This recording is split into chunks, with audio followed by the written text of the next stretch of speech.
Hello children, welcome all of you. Today we are going to discuss about the constructional details of V-thread, a type of V-thread that is ISO metric thread. As the name abbreviation ISO, what is the expansion of ISO? International Standards Organization or International Organization for Standardization. Here we are having, as in the last class I told you, pitch of the thread is given. Pitch is what is meant by pitch? Pitch is a linear distance between two consecutive threads, points of two consecutive threads. രണ്ട് ത്രെഡുകൾക്കിടയിലുള്ള അകലം തന്നിരുന്നാൽ how to draw or how to construct an isometric thread in geometrical method, both internally and externally, or internal thread as well as external thread. Internal thread means, an example of internal thread is nut, an example of external thread is bolt. So this construction detail, with these constructional details and some numerical relations, we can draw an isometric thread in internal and external method, or internal and external of internal and external thread. Okay. In the examination point of view, as I told you earlier, each and every topic in this chapter is very important as far as examination is concerned. So, internal, external isometric thread is very important and in the construction of threads. External and internal thread, isometric thread in the V thread in the isometric thread in the internal thread, external thread construct ചെയ്യുന്നത് എന്ന് നമുക്ക് നോക്കാം. പരീക്ഷയ്ക്ക് വളരെയധികം important ആയിട്ടുള്ള ഒരു ടോപ്പിക്കാണ്, സ്ഥിരമായിട്ട് പരീക്ഷയ്ക്ക് ചോദിക്കുന്ന ഒരു ഭാഗമാണ്. അപ്പോൾ ഫസ്റ്റ് ഒരു ക്വസ്റ്റ്യൻ നമുക്കൊന്ന് ചെയ്യാം. Isometric V-thread profile both external and internal in section showing at least 3 threads. Minimum 3 threads എങ്കിലും ഉണ്ടായിരിക്കണമെന്നാണ്. Indicate all standard proportions in the drawing. Take pitch P is equal to 50 millimeter. ഇതാണ് question. നമുക്ക് തന്നിരിക്കുന്നത് isometric threadന്റെ construction ചെയ്യാനാണ്. അതിൽ internal ത്രെഡും external ത്രെഡും വേണം, പ്രത്യേകമായിട്ട് കാണിക്കണം. അതായത് നട്ടിന്റെയും ബോൾട്ടിന്റെയും എന്ന് ചുരുക്കം. അതുപോലെ ഷോയിങ് അറ്റ്ലീസ്റ്റ് 3 threads, 3 ത്രെഡുകളെങ്കിലും നമുക്ക് അതിനകത്ത് കാണണം. All standard proportions are there. Here we have P is equal to 50 millimeter. Then we can calculate all these parameters using this P. That is height of the thread, H is equal to 0.86 P. 0.86 into 50 is equal to 43 millimeter. Then using this H we can calculate H by 8. That is 43 by 8 is equal to 5.38 millimeter.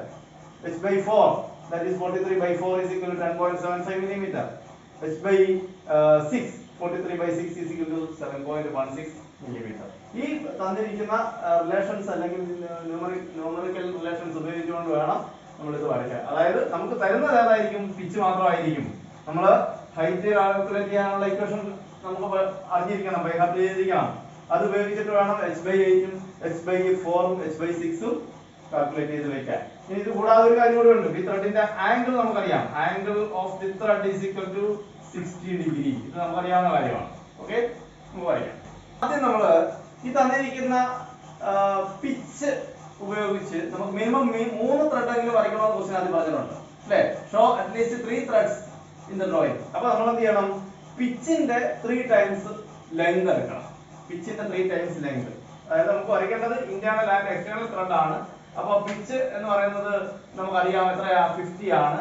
50, അടുത്ത 50, വീണ്ടും ഒരു 50, 3 50 എടുക്കുക. Line വരച്ചു. Then അടുത്തതായിട്ട് 43 millimetre ആണ് height പറഞ്ഞിരിക്കുന്നത്. അപ്പോൾ ത്രെഡിന്റെ 43 മില്ലിമീറ്റർ ഹൈറ്റ് എടുക്കുക. ആ 43 മില്ലിമീറ്റർ ഹൈറ്റില് ഇതൊരു റെക്ടാംഗിൾ ആയിട്ട് ആദ്യം ഒന്ന് കൺസ്ട്രക്ട് ചെയ്യും. അതായത് 43 ഇൻറ്റു 150യുടെ ഒരു റെക്ടാംഗിൾ. 43 ഇൻറ്റു 150. ഞാനിത് മിനിക്രാഫ്റ്റ് ആക്ച്വൽ മെത്തേഡിലല്ല ഉപയോഗിക്കുന്നത്. നമുക്ക് അടുത്ത ഒരു ക്ലാസ്സിൽ ഡ്രോയിങ് ഷീറ്റിൽ ഞാൻ ഇത് വരച്ച് കാണിക്കാം. ഇതല്ല, ഇതുപോലൊരു ഫിഗർ നമുക്ക് വരച്ച് കാണിക്കാം. നെറ്റ് ആൻഡ് ബോൾട്ടിന്റെ ഫിഗർ ഒക്കെ വരയ്ക്കാൻ തുടങ്ങുമ്പോൾ നമ്മൾ ഡ്രോയിങ് ഷീറ്റിൽ വരയ്ക്കാം. ഓക്കെ, അപ്പോൾ 150 ലെങ്ത്, പിന്നെന്താണ് 43 ഹൈറ്റ്. അതാണ് തന്നിരിക്കുന്ന ഡയമണ്ട്. 43 ഇത് 150. ഡയമെൻഷനിങ് ഒക്കെ ആക്ച്വൽ സ്റ്റാൻഡർഡൈസ്ഡ് മെത്തേഡിൽ തന്നെ ഡയമെൻഷൻ ചെയ്യണം. ഞാൻ ഇവിടെ തന്നിരിക്കുന്ന മെത്തേഡ് കറക്റ്റ് അല്ല. ആക്ച്വലി ഇങ്ങനെ ഡയമെൻഷൻ ചെയ്യാൻ പാടില്ല. 150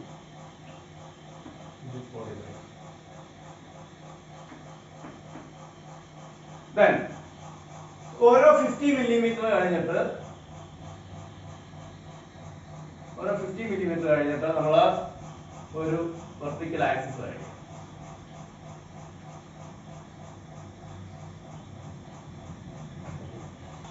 ഇതിന് താഴെയും ഇതേപോലെ തന്നെ അടുത്ത ഒരു ത്രെഡിന്, അതായത് നമ്മൾ ഒരെണ്ണം വരയ്ക്കുന്നത് ഇന്റേണൽ ത്രെഡ് ആണെങ്കിൽ അടുത്തത് വരയ്ക്കുന്നത് എക്സ്റ്റേണൽ ത്രെഡാണ്. എക്സ്റ്റേണൽ ത്രെഡും ഇന്റേണൽ ത്രെഡും, അതായത് ഇത് തമ്മിൽ ജോയിൻ ചെയ്യുമ്പോഴാണല്ലോ നമ്മൾ ത്രെഡ് ഫോം ചെയ്യുന്നത്, അല്ലെ? അല്ലെങ്കിൽ ത്രെഡിന്റെ കോമ്പിനേഷൻ ഫോം ചെയ്യുന്നത്. നട്ടും ബോൾട്ടും കൂടെ ചേർത്ത് കഴിയുമ്പോഴാണല്ലോ അതിന്റെ ഒരു അലൈൻമെന്റ്, അല്ലെങ്കിൽ നമുക്ക് ഒരു മെഷീനിന്റെ ഒരു അസംബ്ലിങ് ഉണ്ടാവുന്നത്. അപ്പൊ ആ അസംബ്ലിങ് കണക്കാക്കുന്നതിന്റെ ഒരു മെത്തേഡാണ് നമുക്ക് ഈ രണ്ടും കൂടി വരയ്ക്കുന്നതിന്റെ ഉദ്ദേശം. അപ്പൊ ഇവിടെ ഇതേപോലെ തന്നെ 43 ഇൻറ്റു 150യുടെ അടുത്ത വേറെ റെക്ടാംഗിൾ വരച്ചു. ഒന്നാമത്തെ റെക്ടാംഗിൾ വരച്ചിരിക്കുന്നതിന്റെ ഉദ്ദേശം എന്ന് പറഞ്ഞു കഴിഞ്ഞാൽ ഇന്റേണൽ ത്രെഡിനെ മാർക്ക് ചെയ്യാനാണ്. ഇന്റേണൽ, ഇത് external.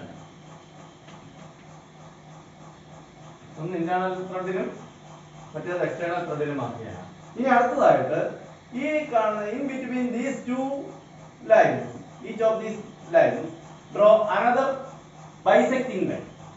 In between these draw, അതായത് 50 ആയതുകൊണ്ട് നമ്മൾ 25 എടുത്തിട്ട് അടുത്ത ഓരോ ബൈസെക്ടിങ് ലൈൻ കൂടി വരയ്ക്കാം.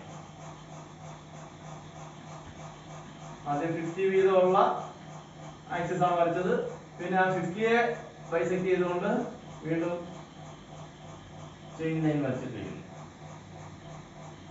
ഇനി നമ്മൾ ഇവിടെ ഈ ഹൈറ്റ് എന്ന് പറയുന്നത് 43 മില്ലിമീറ്റർ തന്നിരിക്കുന്നത് 0.86p എന്ന് പറയുന്ന ഒരു ന്യൂമറിക്കൽ റിലേഷൻ വെച്ചിട്ടാണ്, ന്യൂമറിക്കൽ റിലേഷൻ വെച്ചിട്ടാണ്. അതായത് 0.86p തന്നിരുന്നാൽ അതിന്റെ അർത്ഥം ഇവിടെ നമ്മൾ ഓരോ 50 എടുക്കുമ്പോഴും കിട്ടുന്ന ഈ പ്രൊപ്പോർഷണേറ്റ് ഹൈറ്റ് എടുത്താൽ ഇവിടെ ഫോം ചെയ്യുന്ന ഇൻക്ലൂഡഡ് ആംഗിൾ എന്ന് പറയുന്നത് 60 ഡിഗ്രി ആയിരിക്കും.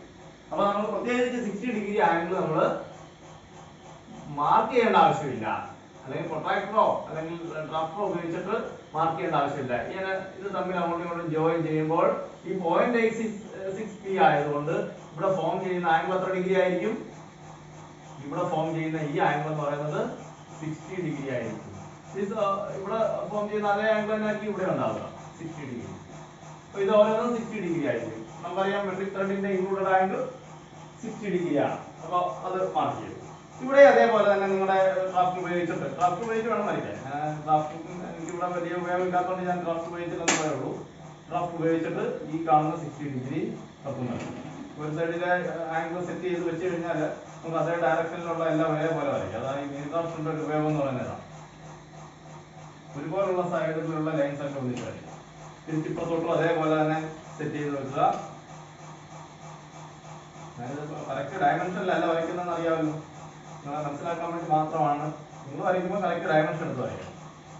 ബുക്കിലായാലും ഡ്രോയിങ് ഷീറ്റിലായാലും കറക്റ്റ് ഡയമെൻഷൻ എടുത്ത് വരയ്ക്കണം. ഞാനിത് കറക്റ്റ് ഡയമെൻഷൻ എടുത്തിട്ടില്ല. ഓക്കെ, അപ്പൊ ഈ ഓരോ ആംഗിൾ ഫോം ചെയ്തിരിക്കുന്നതും 60 ഡിഗ്രിയാണ്. ഇതെല്ലാം 60 ഡിഗ്രി ആംഗിളാണ്.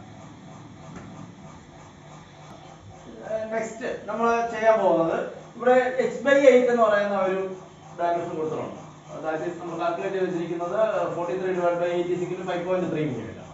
ഈ 5.3 മില്ലിമീറ്റർ ഇവിടെ നിന്ന് ഈ ടോപ്പ് ലെവലിൽ നിന്ന് ടോപ്പ് എഡ്ജിൽ നിന്ന് 5.3 മില്ലിമീറ്റർ മാറിയിട്ട് ഓഫ്സെറ്റ് ചെയ്തുകൊണ്ട് ഒരു ലൈൻ ഹൊറിസോണ്ടൽ ലൈൻ 5.3 മില്ലിമീറ്റർ മാറിയിട്ട് ഒരു ലൈൻ ഓഫ്സെറ്റ് ചെയ്ത് വയ്ക്കുക. അപ്പൊ ഈ ഡിസ്റ്റൻസ് എന്ന് പറയുന്നത് h/8. അതുപോലെ തന്നെ ഈ എക്സ്റ്റേണൽ ത്രെഡിനും ഈ 5.3 എന്ന് പറയുന്ന h/8 എന്ന് പറയുന്ന ഡിസ്റ്റൻസ് ഓഫ്സെറ്റ് ചെയ്ത് വയ്ക്കുക. ഓക്കെ. അതുപോലെ ഇവിടെ നിന്നും ഈ ലൈനിൽ നിന്ന് ഇന്റേണൽ ത്രെഡിന്റെ ഈ ലൈനിൽ നിന്ന് h/4 അത് എത്രയാ 10.7 നമുക്ക് ചെയ്യാം. 10.7 മില്ലിമീറ്റർ എടുത്തിട്ട് അടുത്ത ഹൊറിസോണ്ടൽ ലൈൻ ഓഫ്സെറ്റ് ചെയ്യുക. ഇതെന്ന് പറയുന്നത് h/4 ഇത് h/4 that is 10.7. കാൽക്കുലേറ്റ് ചെയ്താൽ നോക്കിയാൽ അറിയാം. താഴെ ഇവിടെ h/4 ആണെങ്കിൽ നമ്മൾ ഇവിടെ h/8 എടുത്തു, ഇന്റേണൽ ത്രെഡിലും എക്സ്റ്റേണൽ ത്രെഡിലും h/8 എടുത്തു. അതായത് ഈ എക്സ്റ്റേണൽ ത്രെഡിനെ സംബന്ധിച്ച് ഇന്റേണൽ ത്രെഡിനെ സംബന്ധിച്ചിടത്തോളം ഈ ഭാഗവും അതായത് ഇത് ക്രസ്റ്റ്, ഈ ഭാഗം ക്രസ്റ്റ് എന്ന് പറയാം അല്ലേ. ഇത് ഉള്ളിലേക്കുള്ള ഭാഗമാണ്, ഇതിന്റെ ത്രെഡിന്റെ ഉള്ളിലേക്കുള്ള ഭാഗമാണ്. അതൊന്ന് വരച്ച് എഴുതി ഞാൻ മാർക്ക് ചെയ്യും. ഇത് എക്സ്റ്റേണൽ ത്രെഡിനെ സംബന്ധിച്ചിടത്തോളം ഇത് ക്രസ്റ്റ്, ഇന്റേണൽ ത്രെഡിനെ സംബന്ധിച്ചിടത്തോളം ഇതാണ് ക്രസ്റ്റ്. ഇത് റൂട്ട്, എക്സ്റ്റേണൽ ത്രെഡിനെ സംബന്ധിച്ചിടത്തോളം ഇത് റൂട്ട് അല്ലെ. ഇത് ക്രസ്റ്റ്, ഇത് റൂട്ട്, ഇത് ക്രസ്റ്റ്, ഇത് റൂട്ട്. ഇനി ഇവിടെ ഞാൻ പറഞ്ഞത് h/6 എടുത്തിട്ട് അടുത്തൊരു ഡയമെൻഷൻ കൂടിയുണ്ട്. h/6 എന്ന് പറയുന്നത് എത്രയാ 7.16 എന്നാണ്. അപ്പൊ 7.16 എടുക്കുക, ഓഫ്സെറ്റ് ചെയ്ത് ആ ഒരു ഹൊറിസോണ്ടൽ ലൈൻ കൂടി മാർക്ക് ചെയ്യുക.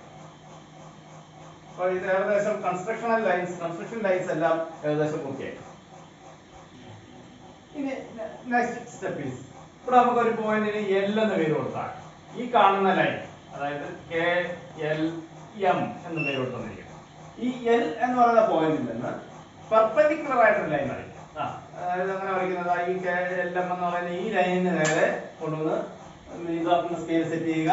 എന്നിട്ട് L എന്ന് പറയുന്ന പോയിന്റിലേക്ക് കൊണ്ടുവന്നിട്ട് അതിന് പെർപെൻഡിക്കുലർ ആയിട്ടൊരു ലൈൻ അങ്ങ് മാറും. ഈ കാണുന്ന പെർപെൻഡിക്കുലർ ആംഗിൾ, അതായത് 90 ഡിഗ്രി ആംഗിൾ, ഈ KM എന്ന് പറയുന്ന ലൈനില് L എന്ന് പറയുന്ന പോയിന്റ് ഉണ്ടല്ലോ, ഈ ഹൊറിസോണ്ടൽ ലൈൻ വന്ന് മീറ്റ് ചെയ്യുന്ന പോയിന്റ് ഉണ്ടല്ലോ അല്ലെ. ഈ ഹൊറിസോണ്ടൽ h/8ന്റെ ഹൊറിസോണ്ടൽ ലൈൻ വന്ന് മീറ്റ് ചെയ്യുന്ന ഈ പോയിന്റ്, അവിടെ നിന്ന് നമ്മൾ എന്ത് ചെയ്തു, പെർപെൻഡിക്കുലർ ആയിട്ട് ഈ ലൈനിന് പെർപെൻഡിക്കുലർ ആയിട്ട് ഒരു ലൈൻ മാർക്ക് ചെയ്തു. അതായത് ഇത് അങ്ങോട്ട് വെച്ചു, പാർട്ടായിട്ട് വെച്ചിട്ട് അല്ലെങ്കിൽ ആ ലൈനിന് പാർട്ടായിട്ട് വെച്ചിട്ട് അവിടെ പെർപെൻഡിക്കുലർ ആയിട്ട് ഇതിന്റെ നേരെ വന്നത് മൂന്നിടത്തും ലൈൻ മാർക്ക് ചെയ്തു. അപ്പൊ നമുക്കിവിടെ O എന്ന് പറയുന്നൊരു പോയിന്റ് കിട്ടി. നമുക്ക് ചോപ്പ് കൊണ്ട് മാർക്ക് ചെയ്യുമ്പോൾ ഇത്തിരി മനസ്സിലാക്കാൻ അത് അല്പം പ്രയാസം കാണും. O എന്ന് പറയുന്ന പോയിന്റ്, ഈ O എന്ന് പറയുന്ന ആ ആക്സിസിലെ ഈ പോയിന്റിൽ നിന്ന് കോമ്പസ് എടുത്തിട്ട് compass, place this compass here at the point O and draw with OL as radius. OL radius ആയിക്കൊണ്ട് ഒരു ആർക്ക് വരയ്ക്കുക. കോമ്പസ് ഉപയോഗിച്ച് ഞാൻ O സെന്റർ ആയിക്കൊണ്ട് ഇവിടെ O ആണ്, O എന്ന് പറയുന്ന പോയിന്റ് സെന്റർ ആയിക്കൊണ്ട് ഒരു ആർക്ക് വരച്ചു. ഇപ്പുറത്ത് O സെന്റർ ആയിക്കൊണ്ട് ഒരു ആർക്ക് വരച്ചു. ഇവിടെയും ഇതിനെ നമ്മള് ഈ ഭാഗം എന്ന് പറയുന്നത് ക്രസ്റ്റ് ആണ്, ഇന്റേണൽ ത്രെഡിലെ ക്രസ്റ്റ് ആണ് അല്ലെ. ക്രസ്റ്റിന്റെ കർവേച്ചർ എന്ന് വേണമെങ്കിൽ പറയാം, ക്രസ്റ്റിന്റെ കർവേച്ചർ ആണ്. അപ്പൊ ഞാൻ അതിനോടൊപ്പം തന്നെ ഈ ഭാഗത്ത് നമ്മൾ ഈ ലൈൻ വന്ന് മീറ്റ് ചെയ്യുന്ന ഈ കർവേച്ചറിനെ ഞാൻ ഇങ്ങനെ കാണിക്കുന്നു, റൈറ്റ് ചോപ്പ് കൊണ്ട് മാർക്ക് ചെയ്ത O സെന്റർ ആയിക്കൊണ്ട് വരച്ചു. അതുപോലെ ഈ സർഫസില് ഇവിടെ നമുക്ക് ഫ്ലാറ്റ് ആയിട്ടായിരിക്കും കിട്ടുക, ഇത്രയും ഭാഗം ഫ്ലാറ്റ് ആയിട്ട്. അപ്പൊ ഇത് ചേർത്ത് ജോയിൻ ചെയ്ത് കഴിഞ്ഞാൽ അതിങ്ങനെ ഇരിക്കും. ഇതാണ് നമ്മുടെ ഇന്റേണൽ ത്രെഡ്.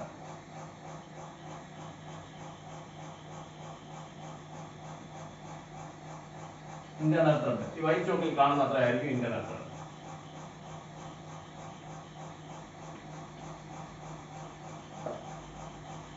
അപ്പോൾ നമ്മൾ ഇന്റേണൽ ത്രെഡ് വരച്ചു കഴിഞ്ഞു.